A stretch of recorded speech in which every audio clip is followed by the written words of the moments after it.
அழுக வளமுடன் இப்ப பார்க்க போற டாபிக் பாத்தீங்கன்னா மூட்டு வலிங்க. மூட்டு வலி பாத்தீங்கன்னா முதல்ல ஒரு மூட்டு வலிக்குங்க. வலி அதிகமாக அடுத்த மூட்டு வலிய ஆரம்பிக்குங்க. இது ரீசன் பாத்தீங்கன்னா ஒரு கால் வலிக்குதுன்னு இன்னொரு கால் பேலன்ஸ் பண்ணும்போது அந்த கால் வலிய ஆரம்பிக்குதுங்க. மூட்டு வலி வர்றதுக்கு மெயின் ரீசன் பாத்தீங்கன்னா சின்ன வயசுல அடிபட்டிருக்கலாம், பஸ்லயோ வண்டியில போகும்போது கீழே கால் விழுந்திருப்பீங்க, அப்போதைக்கு மருந்து மாத்திரை இன்ஜெக்ஷன் போட்டிருப்பீங்க, அப்போதைக்கு நல்லா இருந்துக்கலாம். 4-5 வருஷம் கழிச்சு பாத்தீங்கன்னா அதே இடத்துல வலி ஆரம்பிக்குங்க. சரிங்களா? அது மட்டும் இல்லாம உடம்பு வெயிட், அதாவது ஒபிசிட்டி காரணமா கூட இந்த மூட்டு வலி வர்றதுக்கு அதிகமான வாய்ப்பு இருக்குங்க. சரிங்களா?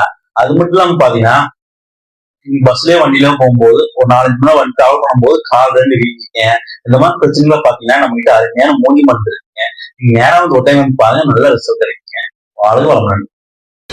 ஸ்ரீ புத்தா வைத்தியசாலை நேச்சர் கியூர் சென்டர்.